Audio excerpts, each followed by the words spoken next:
Hi, I'm Mike Holt with MikeHolt.com. Gonna have a good time tonight, I can tell you right now. But before I get going, let us all just take a moment to thank God for our blessings. Sometimes we get frustrated with life, but it's okay. It's okay. Thank you, Lord. All right, here we go. First slide. Do as I say, not as I do. This is the greatest thing. You can see when I post these emails, this was on the 25th. I don't remember what day today. I think today's the 26th or something like that. So it must have been yesterday. Hey, Mike, from Milo. I recently ran across something in one of your books that seems contradictory to statements you've made in a couple of different videos. And when I read emails like this, I'm like, oh man, I don't want to read this anymore. In the Understanding Basic Electrical Theory book, page 17, in the lower right-hand corner and on page 18 discusses antioxidants and aluminum conductors. Might just give it a look and see what you think. I could be misunderstanding it, but just wanted to bring it to your attention. Milo, what a wonderful way to share your thoughts. There's no way I would have wrote like that, but you did a great job. So what do? I go to my theory book, I go to page 17, and Brian, make a note for me to check page 18 and check it out. And there's a note on the bottom right-hand side you can see about aluminum wire. So I read the note. Aluminum. Now, 1 second. Let's put this in the context. I've been talking about antioxidants and aluminum wire, and I've been telling you, tell the dinosaurs to go take a hike and take the antioxidant and go ahead and just dump it. Just pitch it out there. Okay? And now, in my book on electrical theory, it says aluminum, the compound aluminum oxide, is, in this part of the theory book, we're talking about compounds. It's unit 2. So out of this entire program I'm teaching you, unit 2, I say this. Aluminum, the aluminum oxide is not conductive. In other words, when you have aluminum wire and it's exposed to oxygen, it creates a compound. Is not conductive, is difficult to break, and its presence often results in the overheating of aluminum conductors at their terminals. The application of antioxidant on aluminum is desirable because of its rapid oxidation much faster than copper. The manufacturer of antioxidant products suggests that the surface of the aluminum conductor be scratched once a product has been applied. This method works to prevent the newly revealed surfaces, meaning aluminum, from becoming instantly oxidized. And I'm like, oh man, it's in my book. I'm telling you to put no-lox or antioxidant or penetrox. How embarrassing is that?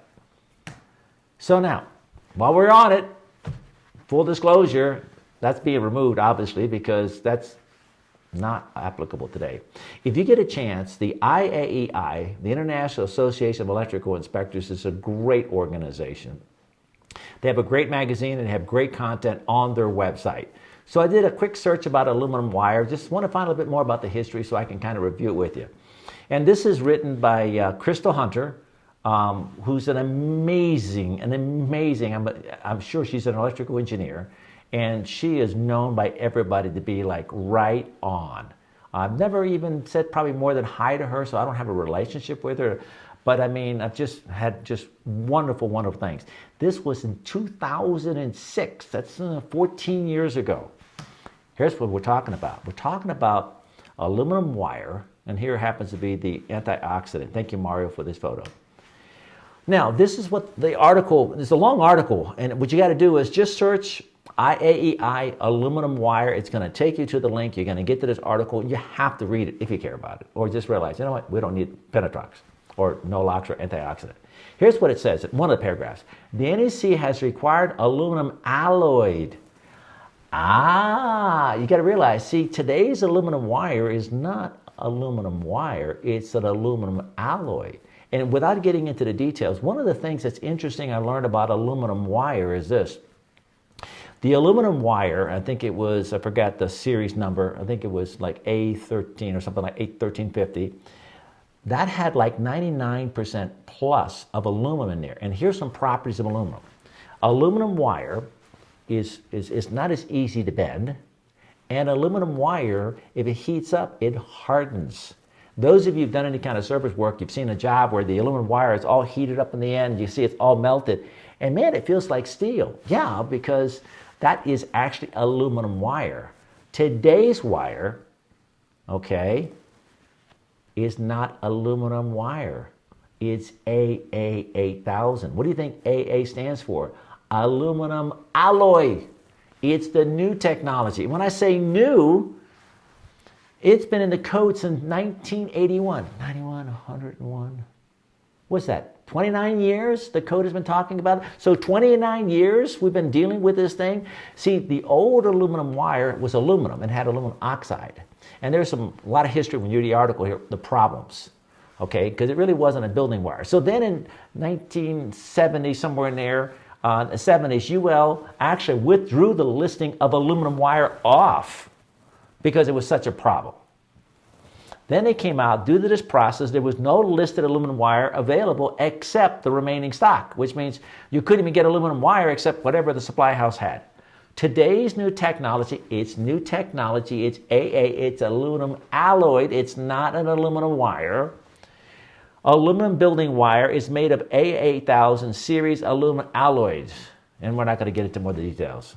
So that's why the technology has changed in the material, and so therefore the termination practices no longer applies. But dinosaurs like the old way. Take a look at, this was a dinosaur right here. He said, hey, that's aluminum wire. No, it's not aluminum wire. Just look at the label. It says A8. That's aluminum alloy. That came out in 1981 in the code book. And you don't put the Penetrox or Nolox on there at all. Now, you know what else? Let's see if it says it in here. Oh, that's the code, by the way. 310. In the 2020 code. I'm sorry, it's 310.3b. And I think in the 17 code is probably 310. I don't remember what it is in the 2020 code. Search for solid aluminum wire and you can find it. And guess what it says? It shall be aluminum alloyed 8000. Now, a little bit more interesting facts, if you read Crystal Hunter's article, is this. Supposedly, and Brian, I don't know, maybe you can help me out here. When you get these compression fittings, do they always have the antioxidant inside the fittings? I mean, does that automatically come that way? I won't say always for a fact, but yeah, all the ones that are rated for aluminum that I've ever purchased in my entire life are pre-filled. And honestly, a lot of the copper ones were pre-filled as well. So I think they're maybe dual rated or something. Oh, is that right? Oh, I see what you're saying. That's because none of them need to be filled at all, but whatever. Okay, but interesting, when you have the set screw fittings, the mechanical fittings, when it goes to test by the testing laboratories like UL listing, they don't have any antioxidant when they're doing the testing. So now I'm wondering, if they tested the wire and they tested the fittings without an antioxidant, would it maybe not be a good idea because now it was never tested that way with the aluminum alloyed wire? Not only that, but Brian, you mentioned there is an antioxidant for copper. There is it has to be listed for copper, a listed antioxidant for aluminum. I wonder, do you think there's a chance, Brian, that if anybody had the two different containers, that somebody might switch them and not realize, oh, this is supposed to be for copper, or get rid of one and get rid of the other, and before you know it, it's the wrong thing? So I don't even think it's a good idea to do any of that. However, there are industries, there are locations where there's a huge amount of corrosion. And I don't know this about on the beach. I don't know if this in any way does anything at all to help that. So that would have to be, but that's not code. All right, I'm done with that. Brian, did you want to make any comments at all? You have any experience? All right, we're moving on unless you guys give me some comments and we'll come back to it. I think it's kind of cool the way this is working. I say things I didn't cover enough. I say things in a way that maybe was too broad, and then you bring me back, and guess what? We get a chance. If you're watching each of the videos, you kind of get a little bit of a review. Terminal temperature ratings and conductor sizing. Let's do it again. I know we've done this 3 or 4 times, so let's do it maybe the last time. Here we go. Mike, you said in one of your videos that we should consider all terminals to be rated 75 degrees C for conductor sizing, except for Romex. Like, yeah, I said that. Is there a new UL standard that says this? I'm like, no, there's not a UL standard that says this. Well, then why'd you say it? Okay, let's go to the exercise, right? It's one thing to show up at a remodel and look at the existing terminal on the breakers to determine the ratings. In other words, another thing is for me to go ahead and plan a job, new construction, buy the wire and equipment, and size the wire based upon, supposedly Mike Holt said, all terminals are rated 75 degrees C. It's not a standard, and you're making these general broad statements. He's right. Or she, I can't remember who it was. At one time, and I don't know how many years back, I haven't done the research, but probably 25 years ago, this issue became about the 75 and the 60 degrees C, maybe even 30 years ago this came up. So for sure in the last 20 years, all terminals are rated for 75 degrees C. They're not rated for 60. Now, if you question that, you think, well, I don't know, Mike, that's an awful broad statement. Yeah, I'm making the broad statement. You're listening to it. Prove me wrong. Find a terminal somewhere that's being built today that's not rated 75 or above, meaning the equipment, not just the terminal, but the equipment with inside it. I'm not aware of anything. Well, Mike, that's too broad. Then you know what? If you don't feel comfortable, then size everything to 60 degrees C for 100 amps or less. Let's go to the code. Let's review the code.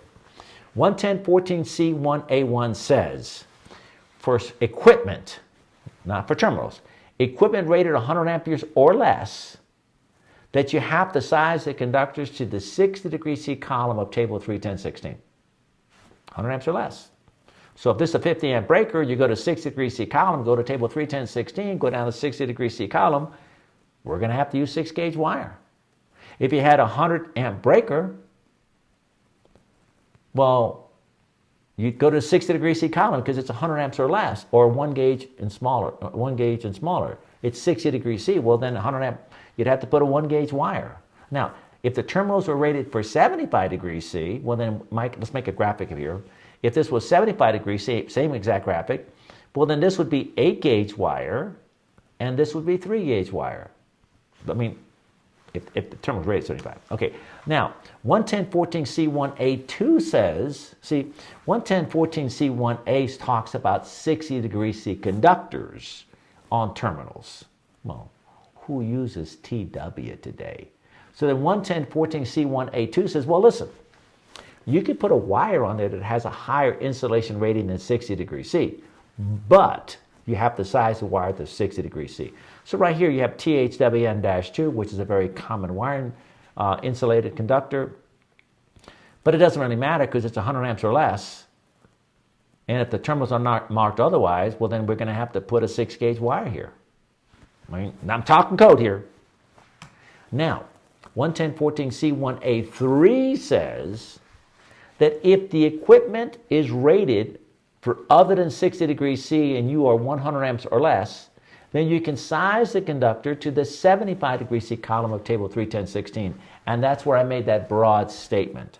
Now understand something. We're only talking about terminating conductors on equipment. If you're putting a wire connector like a wire nut or a Wago, those things are rated for over 90, they're rated for 90 degrees C and above. So we're not talking about making splices, we're only talking about when you terminate to conductor. So if it's rated 75 degrees C or above, then you can size the conductor to the 75 degrees C column. There you go. I asked one of the guys, hey guys, anybody could take a picture, send it to me, and I can't remember who did that, and I want to thank you for that picture. And this is a 30 amp, so this is a dryer receptacle. Listen guys, let's get real here. If dryer receptacles are rated for 75 degrees C and range receptacles are rated for 75 degrees C, everything is rated for 75 degrees C. Now, if you go to an existing building and the breakers are old breakers, then you're going to have to look at the breaker itself and it will tell you, or look at the equipment label and it will tell you the rating of the conductors to be used for that equipment, if it's 100 amps or less. If it's over 100 amps, everything is 75 degrees C automatically. So, here is a 75 degrees C receptacle. Here is a breaker. And if you look at the breaker, you'll see a little label. It'll say 60/75. Well, then that means that I would use 75 degrees C column. And for a 50 amp breaker, 50 amp equipment, 8 gauge wire. So I was making a general statement as just that, hey guys, in reality, nothing is rated for 60 degrees C that's new. But you are correct that there could be equipment that's existing there that'd be rated for 60 degrees C. So watch for that. Mike, I was watching my quote live. If my eyes are not tricking me, I see XHHW in both the 75 and the 90 degree C column of table 31016. Is this intentional or an oversight? Well, if you go to the code book, but this is just out of my textbook, and that's what he was referring to. You'll see XHHW in the 75, XHHW in the 90. In the last video, I talked about identification of conductors and what it means. If there's no H, TW, you'll notice is what? It's 60 degrees C. If there is a W, look at them all here. USC is different because that's a cable. It's a conductor also.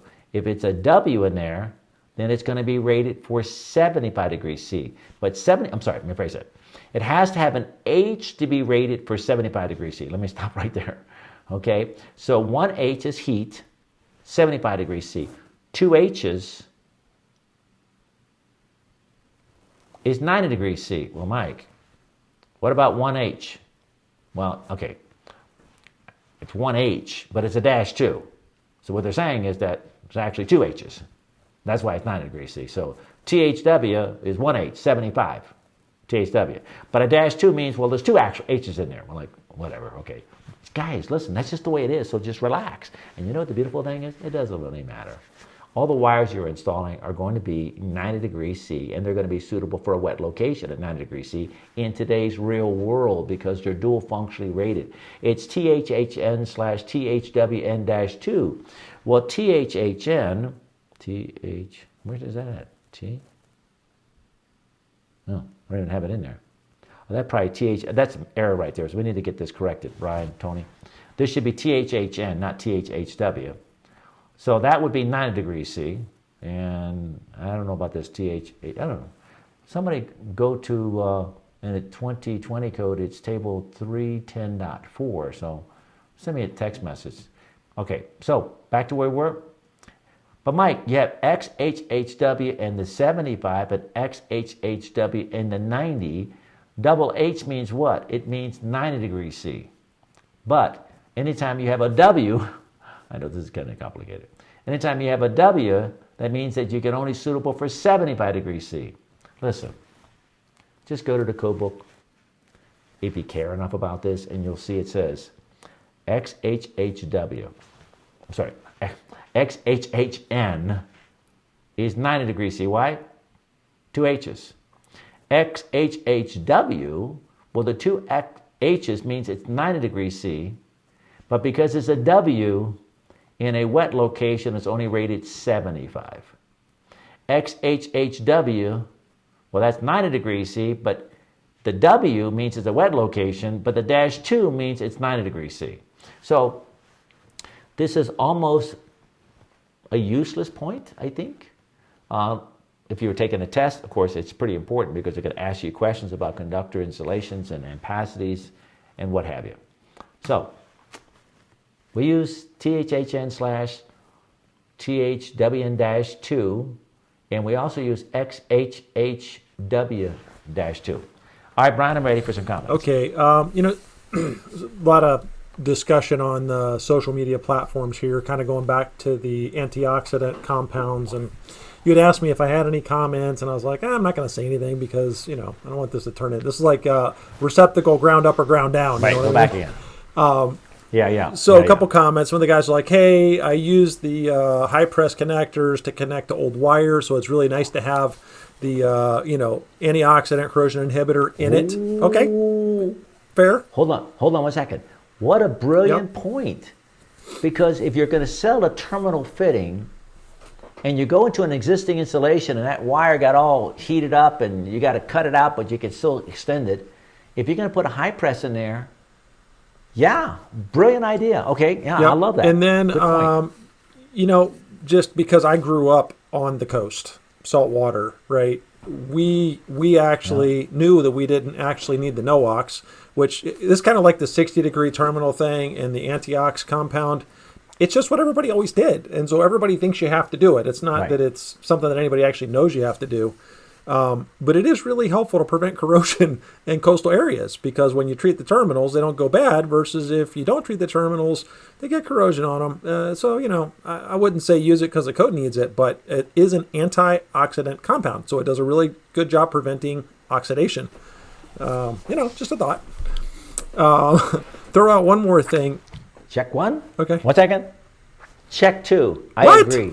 There's an application. Well, no, I mean, it's not a matter of you agreeing or not agreeing. I'm talking about if you're using aluminum alloy, then the code does not require it in there. But if there is a unique scenario, and I said that earlier, I said you might be in a plant or some facility somewhere where there's a huge amount of corrosion, whether it be a copper or aluminum, that's a separate issue. It isn't like you're putting in aluminum wire, you put antioxidant. No, I'm putting in a copper wire and I'm on the beach.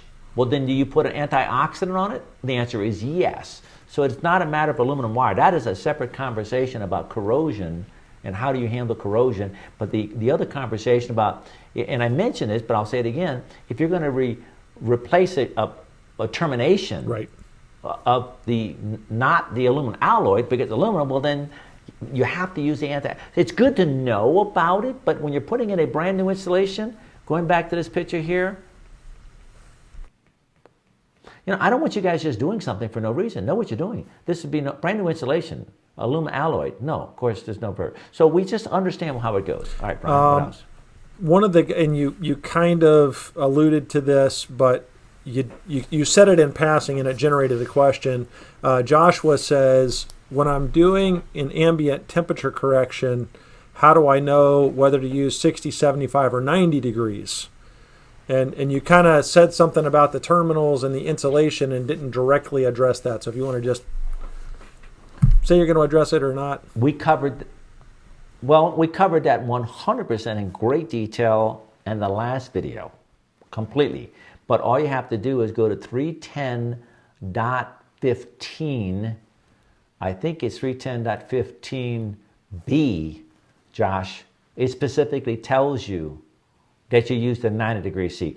The rating of a terminal is the rating of the terminal for the sizing of a conductor. It has nothing to do with the wire that leaves the terminal and now it's going through a roof and it has ambient temperature. You're bundling conductors in a raceway. So don't confuse sizing a wire to a terminal and adjusting or correcting the ampacity of a wire that's not even in the enclosure because it's in the raceway and it's outside with an ambient temperature. So the two are unrelated to each other. But get the last video that was done last Thursday, and we covered that. And we did it actually before that. Okay, and another kind of comment that just kind of dovetails right in with that one, and this was from Michael. He says, so when we're sizing the conductors, do we go by the equipment or the terminals? I'm taking a little liberty interpreting what he said, but I think that was what he was getting at there. We talked about that last week. Last Thursday's video, watch that again. You look at the equipment itself. Unfortunately, I don't have a label right here. If you look inside the equipment, it will tell you the 75 degrees C wire size to use in the equipment.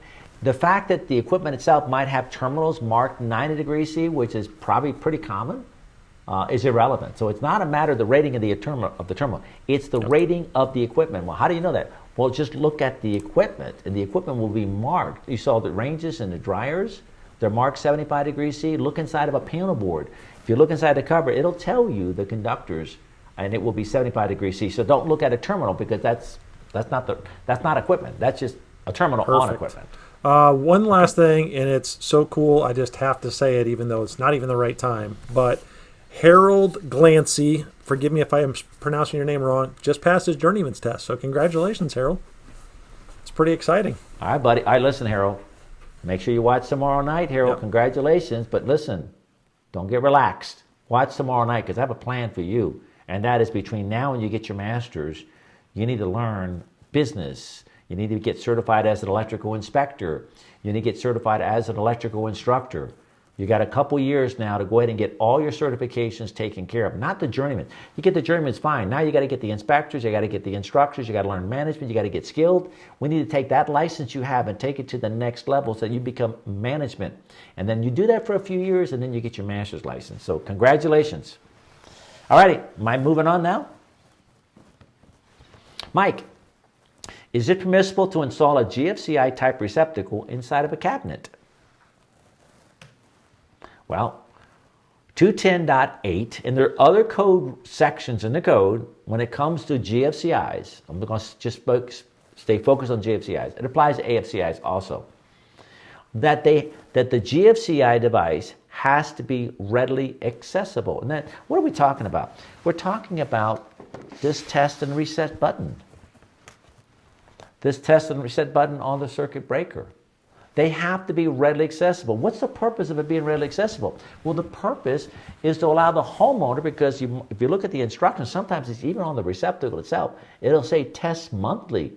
You're supposed to be testing this monthly because there's a long history of why. I covered that in 210.8 at another time in another previous video. So we need to have that test and reset button readily accessible. Well, what's readily accessible? The definition, Article 100 says, capable of being reached quickly. Think about a homeowner, okay? Think about the GFCI. Let's focus there. Reach quickly without requiring the homeowner to use tools. Don't say Mike the coach. Okay, forget the word homeowner, because I can see someone like, wow, Mike, it only applies to homeowners. Okay, forget about this. What about renters? All right, let's try this again.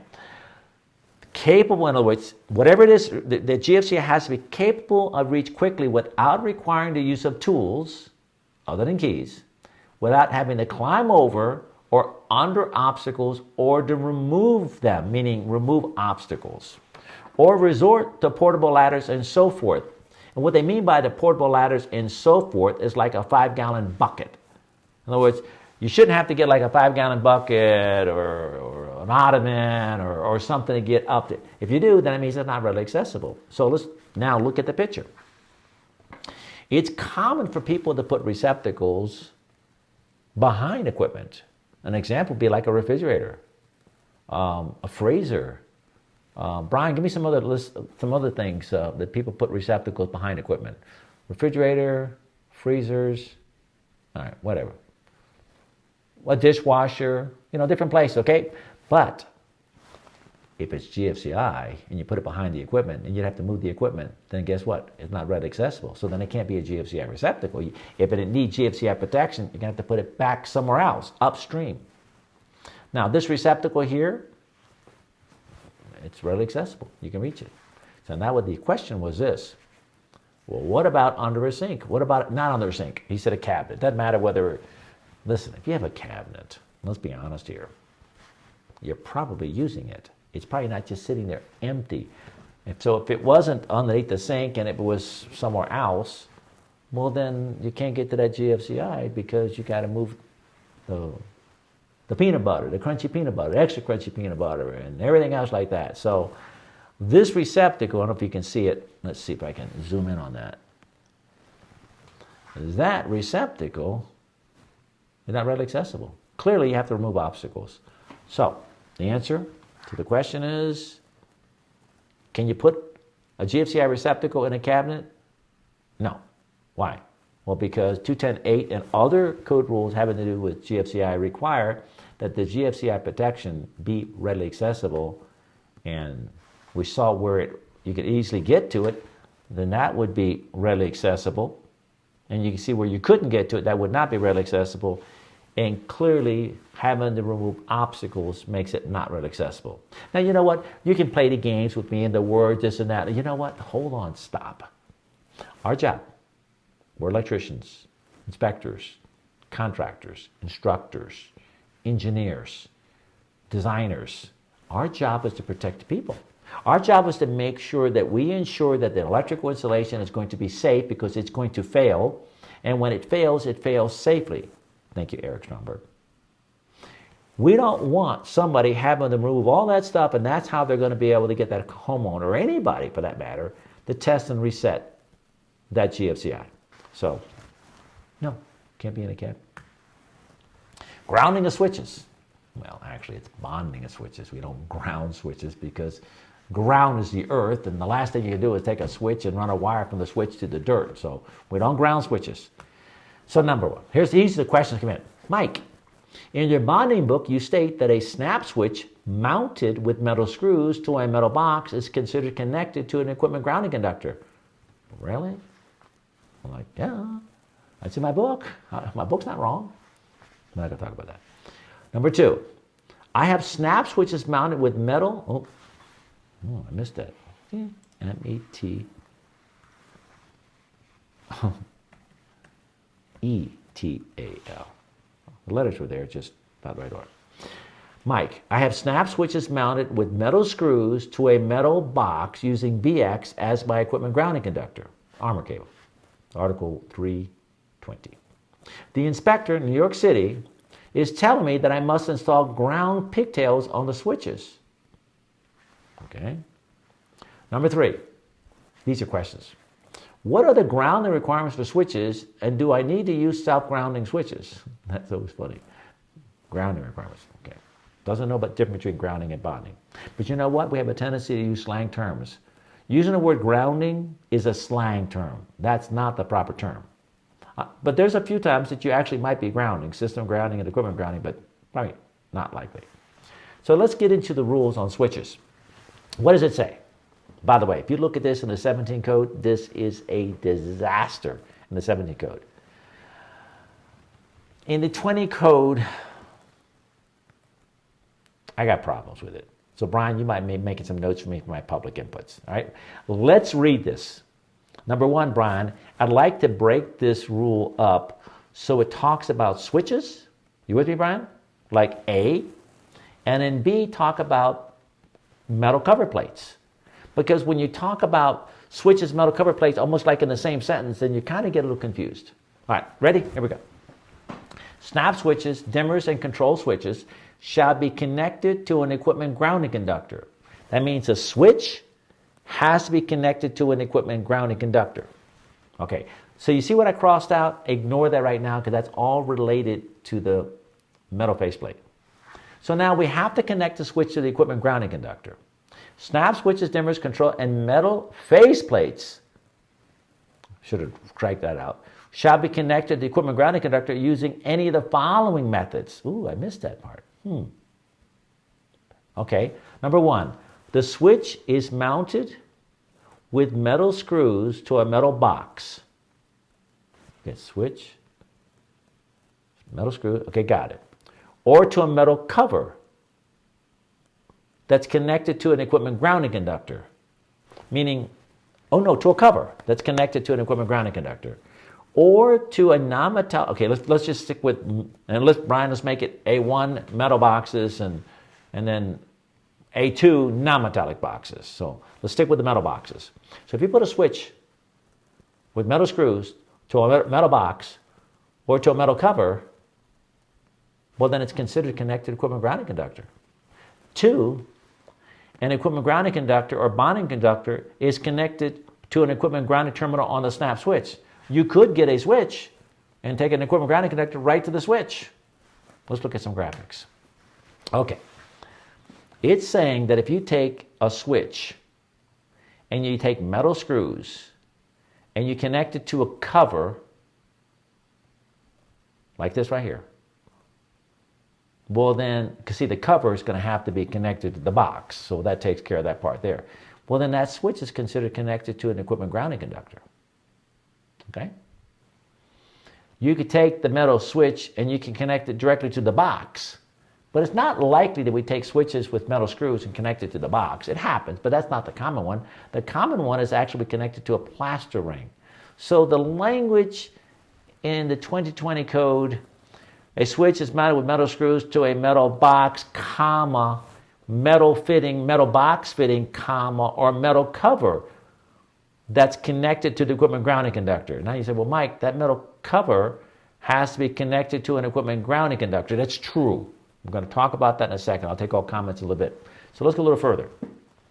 Now, this requirement that the switch connected to the metal box, really it's connected to the cover, to the plaster ring, does not require direct metal-metal contact between the switch yoke and the plaster ring or the metal box.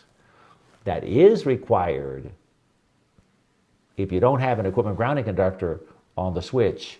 That is required if this was a receptacle receptacle, but this is not a receptacle. So the rules of receptacles on 250-146, which is really where this switch requirement should be, is in 250. So quarter-inch gap is from box can be recessed back a quarter-inch. Metal screws, metal cover plate, metal plaster ring or metal box is fine. We do not have to have metal contact. Let me finish this up. Now, I had a problem with this. The problem I had with this is because it said the switch is mounted with metal screws to a metal box. Got it. But what about if you connect it to a plaster ring? That's not being covered. And what about the metal cover?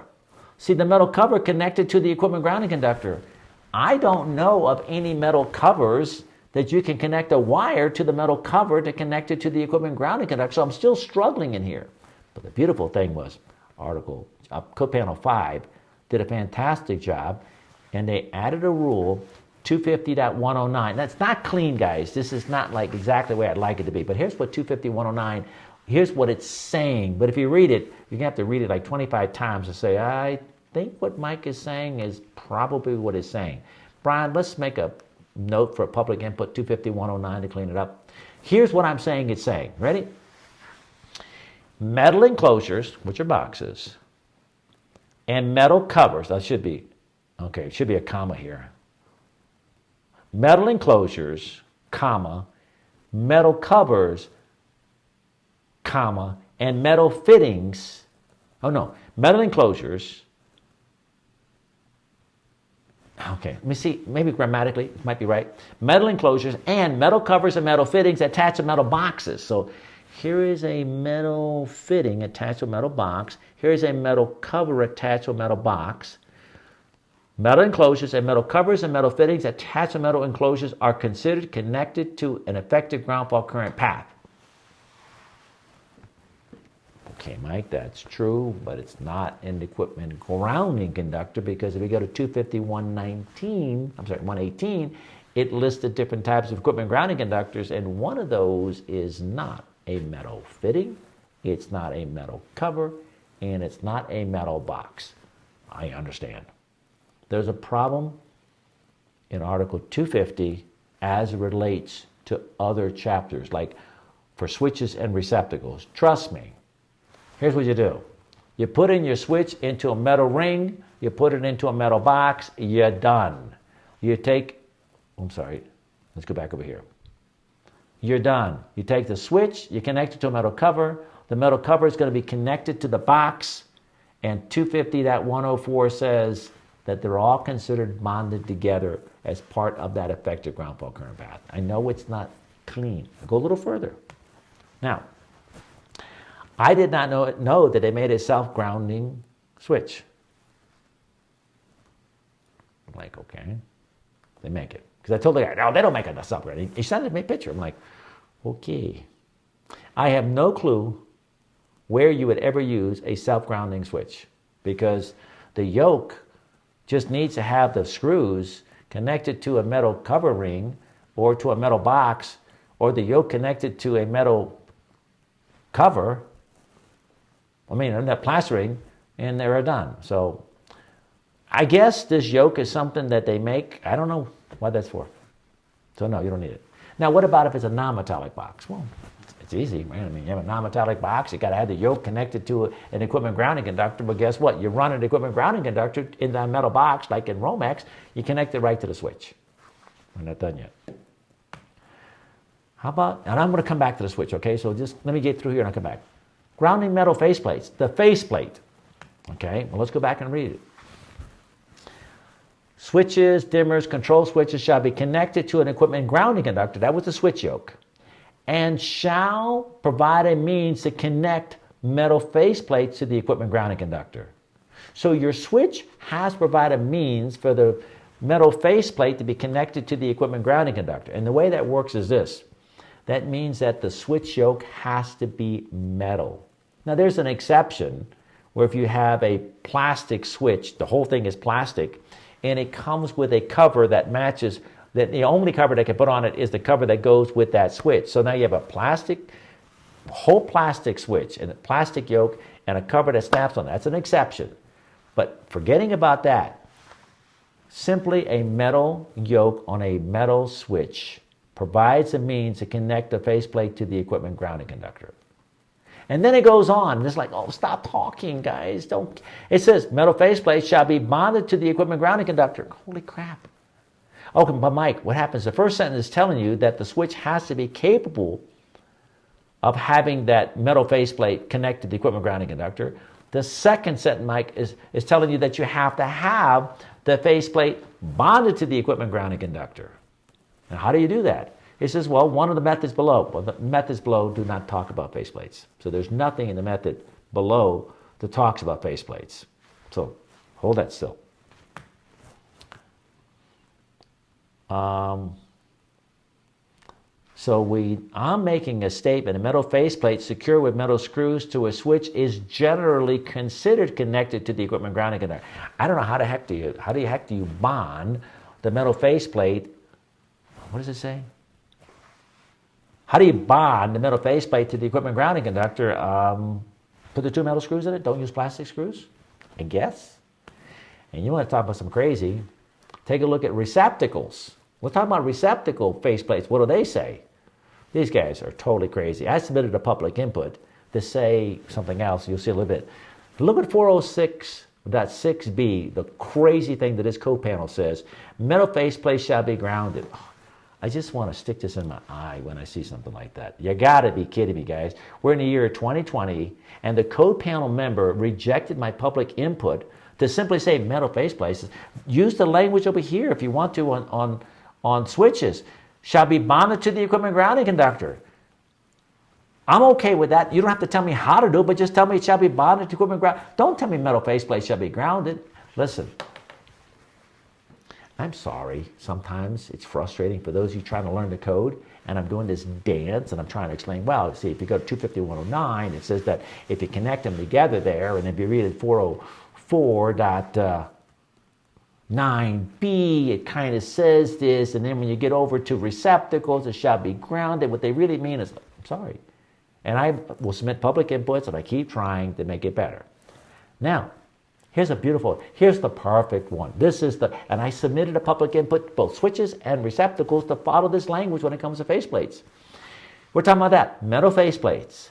By means of metal mounting screws securing the faceplate to a metal yoke or strap up a receptacle or to a metal outlet box. In other words, this is a list of how things you can do it. There you go. So I'm going to go back, and here it is right here. So if you have a switch, one second, this is talking about of a receptacle. Nothing in there about switches. Okay, well, maybe close to being said. The intent is that the screws, metal faceplate, so this is we'll have to change our graphic to a receptacle, not to, means metal. Yeah, so we talk about receptacle in the text, and then we put a switch plate. Sorry. I'm going to go through this all over again. Ready? All right, real fast. What are requirements for switches? Snap switches dimmers shall be connected to an equipment grounding conductor. Okay, well that's easy. Run a wire right through it and connect it there. But if we go to 250.109, it says that the ring, the box, and a cover plate is considered part of the effective ground fault current path. It's not an equipment grounding conductor, but it's what we need to get to. So the language in 250 and 404.9b should say snap switches, dimmers, control shall be connected to an effective ground fault current path. Okay? And then it goes on, it says metal faceplate shall be connected to equipment grounding conductor using any of the following methods. And then they're telling you one of the ways you can do it is by putting in metal screws in a metal box. But they didn't cover about the plastering, so it's still, so guess what? Metal boxes, put switches in it, you're done. Metal boxes and a metal cover plate, put switches on the cover plate, you're done. You don't put a bonding jumper on there because 250, you don't have to have metal contact with the switch to the yoke, from the yoke to the box. 250.109 says, hey, the box, the cover, the ring, they all are kind of part of the effective ground fault current path. So if you connect to any one of those parts, you're basically connecting to an equipment grounding conductor. They do make self-grounding switches, and I can't even think of a scenario ever that you would ever use that, because there's an equipment grounding terminal on there. And you don't have to do this anyhow, because you're going to screw that into a metal box. And if it's not connected to a metal box, you can have the equipment grounding conductor put a wire directly on it. So don't know why anybody would do that. But if it's a plastic box, take the equipment grounding conductor right to the metal yoke, you're good. How do you handle faceplates? Well, it just says bonded to the equipment grounding conductor. Doesn't give us any instructions for 404.9b. Probably the screws, though the code doesn't tell us that at all, switches. And then you get over to receptacles. They say ground the receptacle metal faceplates, and that just takes us to a whole other universe that we don't want to go. We're trying to leave that universe. Then you get into healthcare facilities and they talk about metal faceplates by means of metal mounting screws securing the faceplate to a metal yoke or strap of a receptacle. Probably they didn't mean the word receptacle. They probably said to a receptacle or switch, but it kind of like, Brian, make a little note there. We need to kind of tweak that a little bit there. And so it says of a receptacle, but clearly, what else are you going to do with a switch? You still got to use the metal screws. Okay, I'm done with my story. What do we got, Brian? Let's see if there's anything I can All right. undo. Well, I don't think you have to undo anything. You were talking about the boxes with the mud ring and that you wouldn't actually connect to the box. And you forgot about gangable boxes and masonry boxes, which are two very common boxes. And of course, they have the screw tabs built right into the box. So you connect the device directly to the box. That's why I was kind of in your ear there, like, hey, quick comment, because you were forgetting about that and kind of skipping over those. And that's a very common type of device box or outlet box. Well, what I need to do here on this graphic here is put a bell box. Well, in a bell box, another example, I was... A 180 box, a surface, handy box. There's a number of different metal boxes that are really common. But I should have on this graphic here a bell box, because it's probably a little easier to show. I'll make a note. Or like you say, a gangable box. Make a note that, because see, we're showing it connecting it to the fitting, and we're showing it connecting to the cover, but we don't show a switch connecting it to the box. So, all right, good. Good point. Then I've got a couple of comments here. This is from research when you were talking about GFCIs, and he said, I hate it when research. No, it's good. No, it's good. I hate it. Yeah, he says it's important to note that auto testing GFCIs that are used now still require monthly operation of the test button. So even if you know that they're automatically testing, they still require you to monthly test the GFCI with the button. Well, what research is saying is that GFCI, the standard now requires that the GFCI does an auto test. That doesn't mean that if the GFCI fails, that the GFCI doesn't operate. You know what I mean? That just means that you will never know if it failed unless you pay attention to the lights on there. And so there's different ways for it to tell you it's maybe failed. So the important thing is, like he said, we need to test these GFCIs as often as we possibly. Always test the GFCI before you plug something in it and you're going to connect it. A comment from Instagram from Jose, and he says the receptacle rule says you must remove one plastic washer. And I think that was when you were talking about self-grounding devices and connecting them to the box with the screws.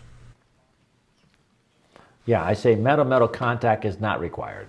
But if you go to 250.146, there's a whole different set of rules on connecting the yoke of a receptacle to the equipment grounding conductor. But that does not apply to switches. As a matter of fact, Mike Colbert, do me a favor, add the insulating washers on both of these. So to kind of follow up on what you just said, because there's another comment, isn't the purpose of the self-grounding switch so that the switch would be grounded if the yoke doesn't touch the metal box or cover? Well, since the yoke is not required to touch the metal box, well, not the cover, because it automatically touches the cover.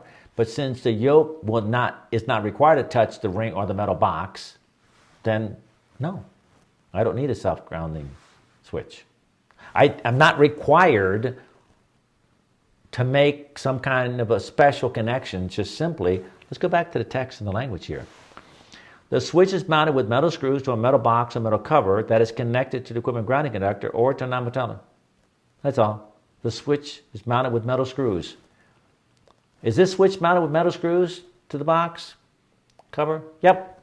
Well, then guess what? You're done. So no, there is never a scenario that you have to have self-grounding, because we don't have to have that. This is not a receptacle. Receptacle rules, that would have been one of the methods that you would have done.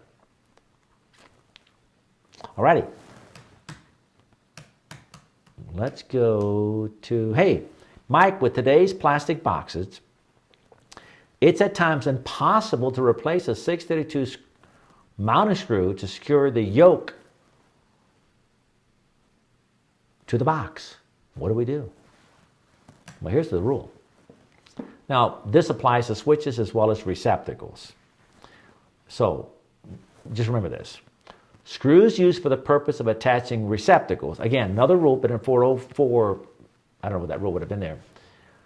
Screws used for the purpose of attaching receptacles or switches to a box shall be of the type provided with a listed receptacle, or, and of course, if you're 404, a listed switch. Or shall be machine screws having 32 threads per inch. In other words, you got a box that's kind of deep, and the 1 1/4, I think they're 1 1/4 screws that come with that receptacle or the switch doesn't reach. Well, then it says, okay, well then pull the screws that came with that listed receptacle or that listed switch and put other 632 screws. It didn't say 632s, but I mean 32, because there are going to be 632s, and threads per inch, or part of a listed assembly in accordance with manufacturer's instructions. So if your screws are too short, you can pull the screws out, get longer screws, but they have to be 32 threads per inch.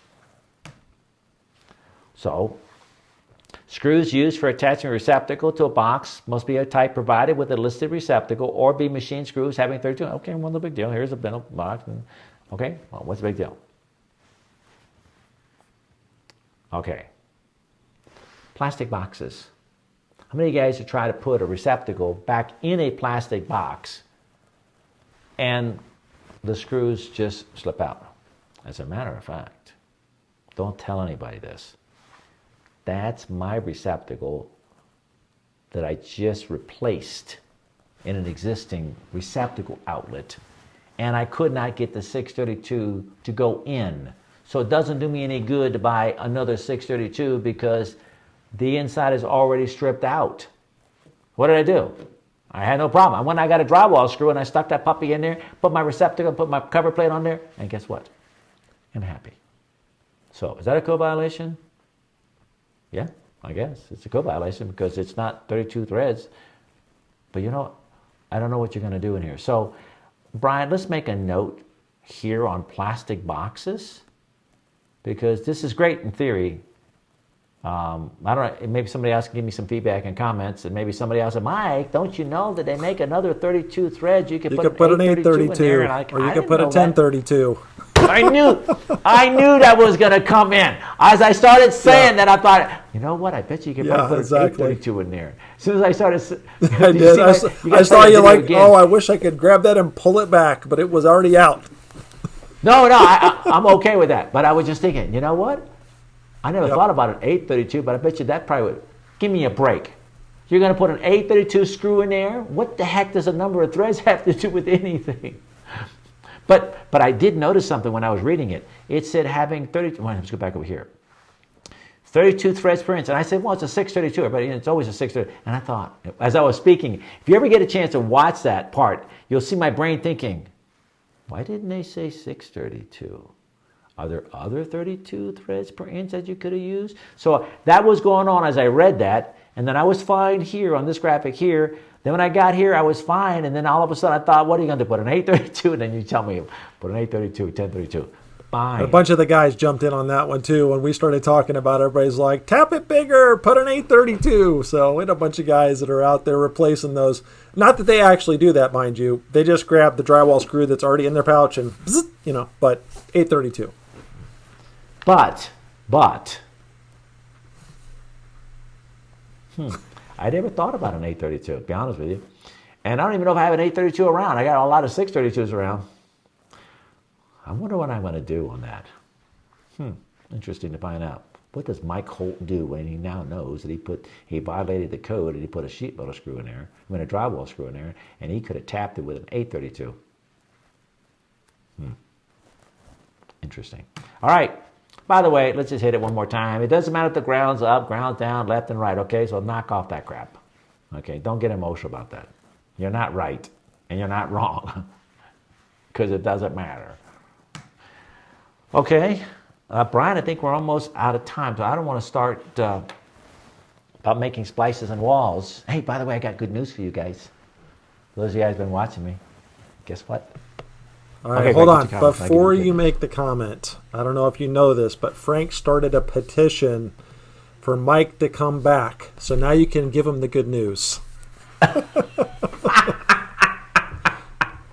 Okay, you know what the good news is? I was going to Sedona because I want to ride my mountain bike. Take my wife to Flagstaff because she likes quilting. Take her to a quilt store. I go to Sedona. It can be fine. And then I check on my phone the temperature. It's in the 90s in Sedona. And we still got the coronavirus. Listen, I don't want to be riding my mountain bike in 98, 95 degrees in Sedona for the first time. Doesn't make it. So I told my wife, well, you know, baby, it's going to be pretty hot in Sedona, and we still got the coronavirus. I think we ought to wait a week or so. So I thought about, let's go to Durango. And then we found out in Durango's not bad, but she's a little worried about the coronavirus. So guess what? I'm not taking off Friday on vacation. So guess what we're doing next Tuesday? We're doing Tuesday Night Live with Mike Holt. So next Tuesday, I'm doing it. Brian, you're not going to be doing your POE next Tuesday. You're going to do it whatever day. But I need some favors for you. If you guys want me to change the time, because I'm only going to do it one day a week, whenever it works for us, and Brian's going to be doing some evenings also. It's going to be on Tuesdays. So it's going to be Tuesday night with Mike. What would be the perfect time you'd like me to do it? So let me tell you what we're going to do.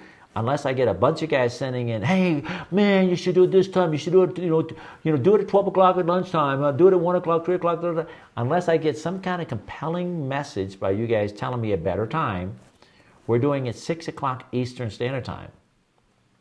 I could do it 7 o'clock Eastern Standard Time, if that's what you prefer, because it's only going to be one day. And I'm worried about Brian, because for me, I'm in New Mexico, so 8 o'clock Eastern Standard Time is 6 o'clock. Not a big deal for me. But for Brian, he's not going to get home till after 10 o'clock. So next Tuesday, and we're going to continue Tuesdays, some Tuesdays. If I'm in town, if I'm not out of town, I'm going to do them. And if not, Brian's going to do them if he has something that he can do. It won't be technical. It'll be more like some other things. Not be code stuff, but it'll be other stuff that he's going to do. So let me know. Let us know. What is your preferred time? 6 o'clock, 7 o'clock, or 8 o'clock Eastern Standard Time. But if you don't tell me your time that's other than 6, we're going with 6. That's my good news.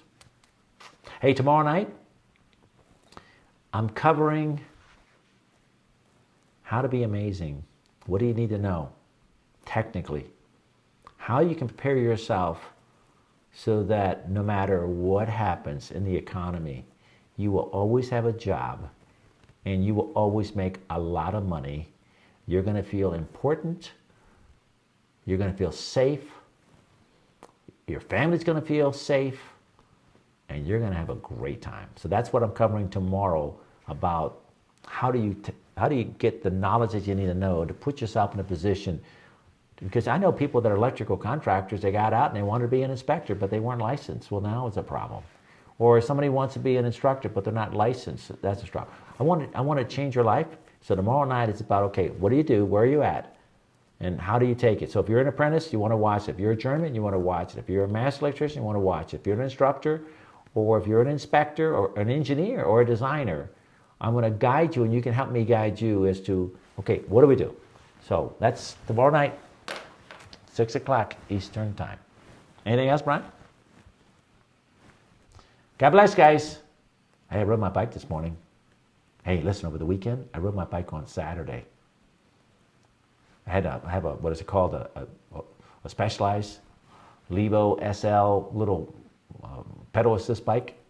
I rode 36 miles, was never my intention, almost 6,000 vertical feet of elevation for over 5 hours. The last 2 hours I was walking. I could barely even move to make it. That was never my plan at all. But I had a great time. This morning, I went over a 2-foot log. I slid out downhill really fast, slid out of the trail, started going out. I'm like, oh, I'm going to die. I ducked under a branch. I saw about maybe an 8-inch log laying in there. I jumped that. There was a 2-foot log. I went right into that log, and I got catapulted probably 15 or 20 feet. And I lay there for a couple of minutes trying to figure out, okay, what happened? So a little sore on my neck, a little sore on the shoulder, a little sore in the ribs, a little sore in the butt, a little sore on the ankle. That was Saturday. I had a great time today. All right, boys and girls. See you tomorrow.